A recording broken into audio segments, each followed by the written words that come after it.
some lessons on how to be enthusiastic. Well, hello, everyone. Hello, Chattanooga. I just tell you, we have 500 people in another room out here, and then we have 400 people outside freezing. I'm sorry, we just never expected a crowd this big. I'm so flattered. But I think we must have some momentum going here.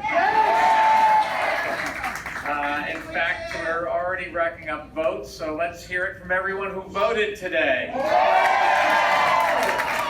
Now, Super Tuesday is only 3 weeks away, and we are going to make every second count. Yes. It's great to be here at the Bessie Smith Cultural Center. Now, I know Bessie was here from Chattanooga, but we have a claim on her from New York City because she was really an important part of the Harlem Renaissance. And Bessie was called the Empress of the Blues, and if she were around today, let's just say she'd have plenty of material to work with. Not sure that was her definition of blues, but that's okay. But this campaign is about changing the tune, another clever pun, coming out of Washington and ending the dog whistles coming out of the White House. So I am honored to have Dr. Wood's support, and I want to thank her for all her leadership here in Chattanooga. She has made a big difference on everything from poverty to gun violence.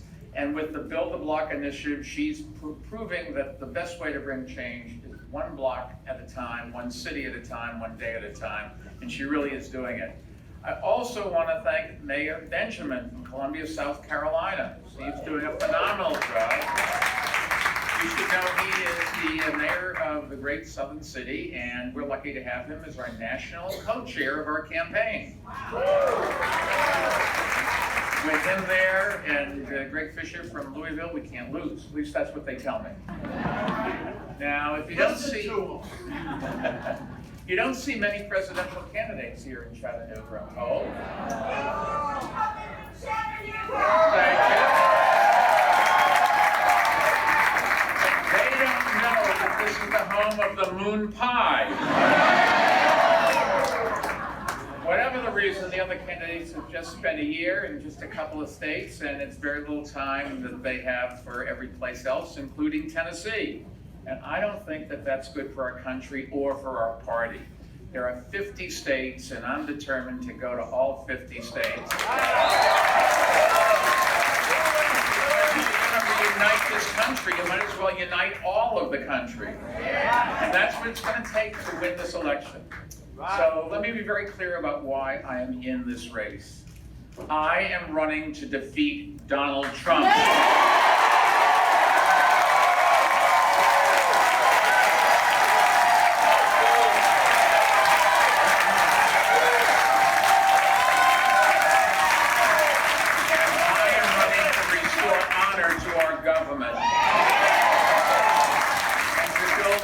That we can be proud of, and to start getting things done, and to start putting the United back in the United States of America. Now, this is a national emergency. We might not recover from 4 more years of Trump, so the stakes couldn't be higher. And the ways to defeat Trump is by appealing to the broadest possible coalition of Americans of all backgrounds, all parties, and to stand shoulder to shoulder. And the way to defeat Trump is with workable, sensible solutions to our biggest problems. Now, I'm a New Yorker. Surprise, surprise. All right. Well, I came from Boston, so my daughters don't really think I'm a New Yorker. I'm a New Yorker, but I'm not afraid of Trump, and Trump is afraid of me. Actually, Trump is afraid of all of us in this room, and together we're going to get it done. Back in 2016 at the Democratic National Convention in Philadelphia, I warned that Donald Trump was not fit for this office. And in 2018, I helped flip the House 21 seats that made Pelosi the Speaker. And they let Pelosi and the House do what the Constitution says they should do, hold the president accountable, and they started the impeachment process, but it all came from that. Since the Republican Senate didn't have the courage to remove the president from office, it is up to us to do it this November.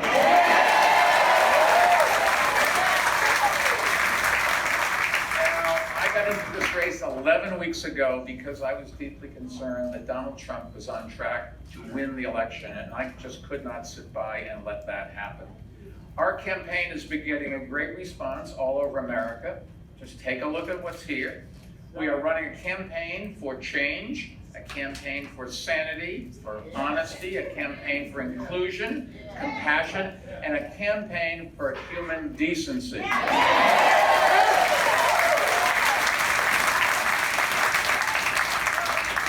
last week's debate in New Hampshire, the moderator asked a questioner from a woman here from Tennessee.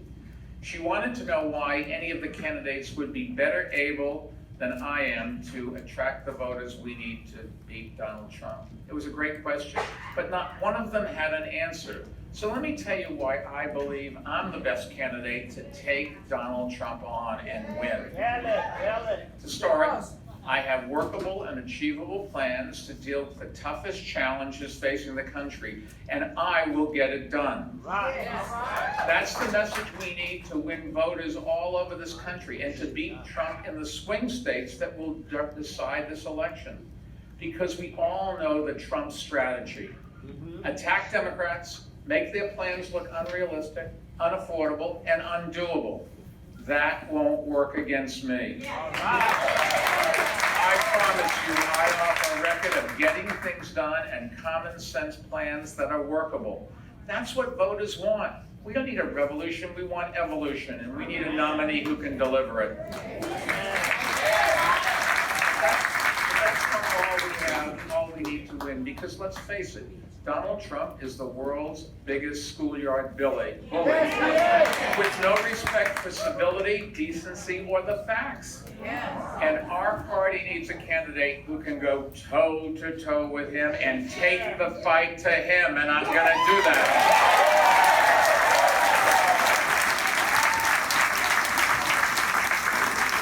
Just think about the past few weeks. The president has been busy insulting the Democratic candidates. He does that a lot, you know. When you can't defend your record on health care or wages or the environment, you resort to insults. Well, Donald Trump's insults do not bother me. I've never run away from a fight, and I can just tell you he's not going to bully me. I keep saying bully me, and I won't let him bully you either. I've been pretty blessed. There is nothing Trump can do or say that can hurt me, but he has hurt a lot of other people, and that's why I'm running. To stand up for every American who has lost his job or lost their insurance or can't pay college tuition.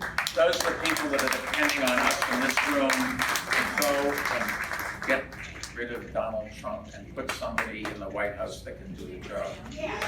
Now, my whole career, I've been a doer, and I believe we need less talk, less partisanship, less division, less tweeting.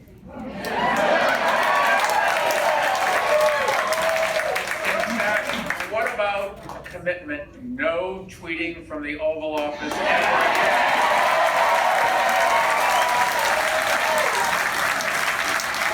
In all fairness, it is easy for me to say because I can't spell. But then again, neither can Donald.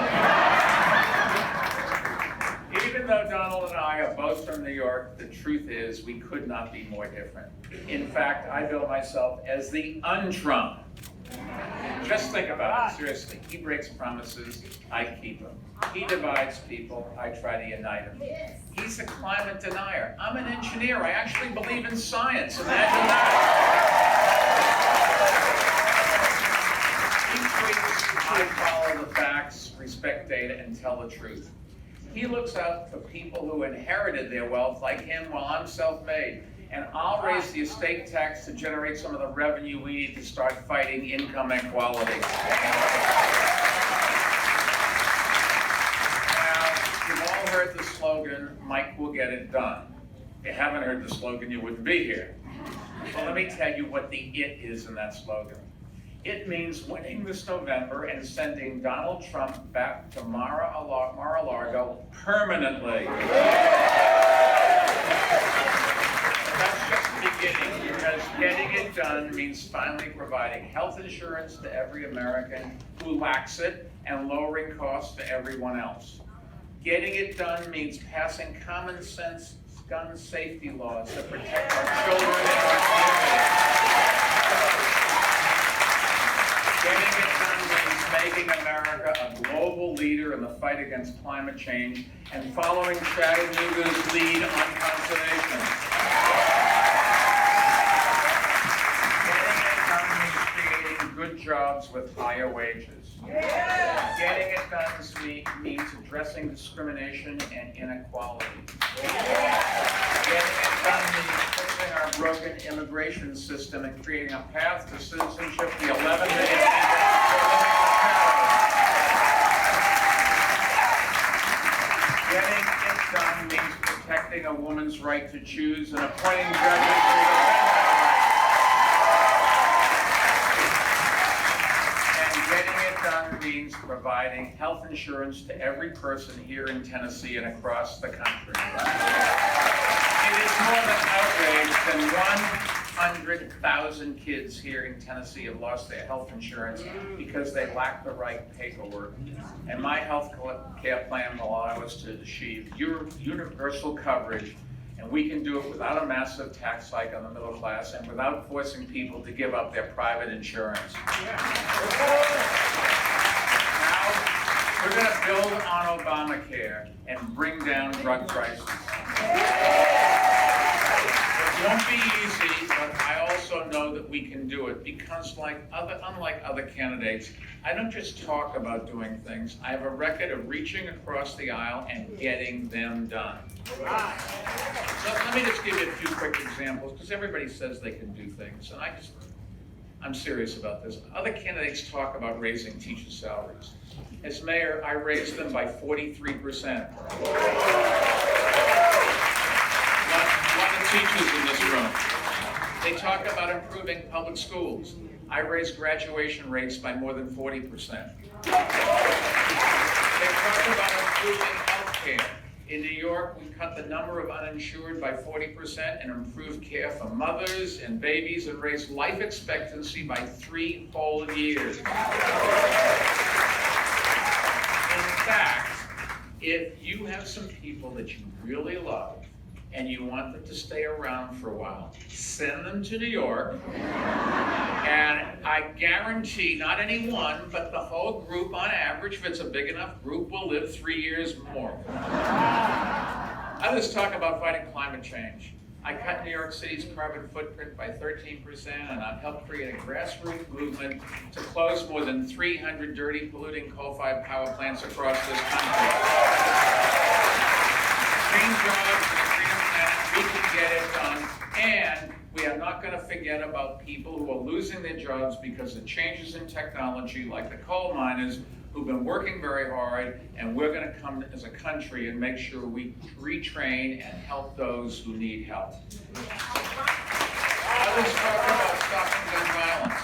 In New York City, we cut murders by 50%, and I'm taking on the NRA by creating a safety group with 6 million members. And we passed gun laws in more than 20 states thanks to Moms Demand Action and volunteers who have made it happen. Now, my fellow Democrats, let me be clear. In this race, everybody is a good person. And my people that I'm running against are good people. And if one of them wins the nomination, God forbid, I will support him or her. Seriously, because this election is too important for our party to have the kind of divisions we fought back in 2016. But I offer a different choice, I think, and a different type of leadership. I didn't spend my whole career in politics, and I don't just make speeches. I build teams, I nurture good ideas, and I hold myself accountable for results. Like I said, I think I'm the un-Trump. That's how I run my business. That's how I ran New York City. You know, if I was elected to being the mayor of New York City just 7 weeks after the devastating attack on 9/11. Our city was in tatters and our economy was in recession. But I did bring people together, and we created nearly 500,000 jobs in New York City and 175,000 units of affordable housing. We reduced street homelessness by 28%. We launched new programs to fight poverty, and we rebuilt our city stronger than ever. And there are a lot of cities in this country that we can do the same too. Over the past 2 decades, I've taken on the toughest fights and won. And I've taken on Donald Trump and won many times. On gun safety, coal pollution, flipping the House blue in the 2018 elections, and I'm ready to do it again.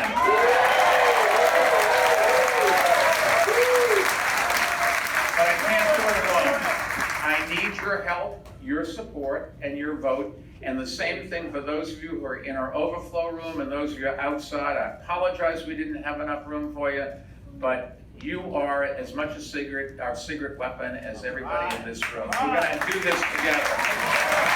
In fact, I hope you'll vote early. But the work doesn't stop there. We also need supporters to knock on doors and make phone calls.